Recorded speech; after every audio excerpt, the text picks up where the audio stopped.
Iran Israel সংকটের কারণে প্রতিদিনই দাম বাড়ছে তেলের, প্রতিদিনই দাম বাড়ছে বিভিন্ন নিত্য প্রয়োজনীয় জিনিসের। শুধুমাত্র মধ্যপ্রাচ্য নয়, যুদ্ধের আঁচ লেগেছে আফ্রিকা থেকে ইউরোপ, এশিয়া থেকে আমেরিকা পর্যন্ত। আর কতদিন চলবে এই বিধ্বংসী যুদ্ধ?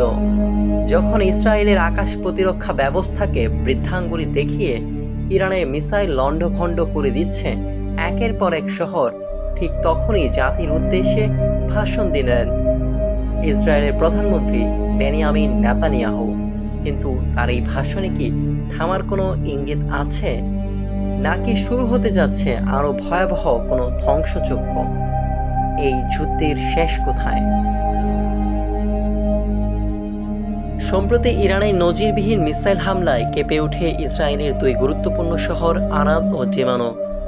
180 জন আহত হলেও কেউ প্রাণ না হারানোকে নেতানিয়াহু একটি অলৌকিক ঘটনা হিসেবে বর্ণনা করেছেন। কিন্তু এই অলৌকিকতার আড়ালে লুকিয়ে আছে এক চরম সত্য।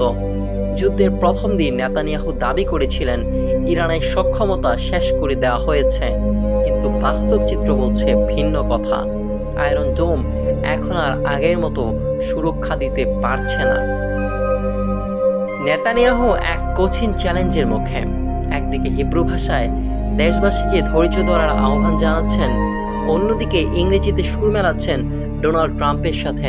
তিনি দাবি করছেন ইসরায়েল ও যুক্তরাষ্ট্র নাকি পুরো বিশ্বের হয়ে এই লড়াই লড়ছে। কিন্তু খোদ ইসরায়েলের ভেতরেই প্রশ্ন উঠছে, নিরাপত্তা নিশ্চিত করতে এই আকাশ প্রতিরক্ষা ব্যবস্থা আর কতক্ষণ কার্যকর থাকবে? এই যুদ্ধ এখন আর শুধু দুই দেশের মধ্যে সীমাবদ্ধ নেই।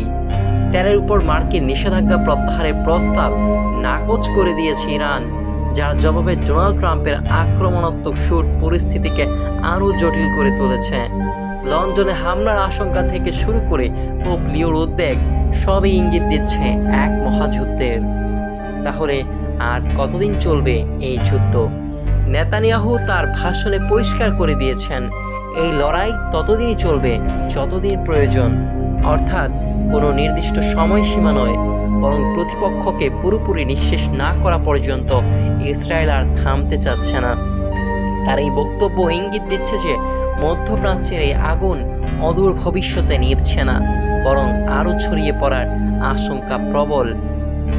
তবে সেটা কতটুকু বাস্তবসম্মত সেটাও এখন ভাববার বিষয়। আপনার কি মনে হয় নেতানিয়াহুর এই জেদ বিশ্বকে কি তৃতীয় বিশ্বযুদ্ধের দিকে ঠেলে দিচ্ছে? আপনার মতামত জানান কমেন্টে।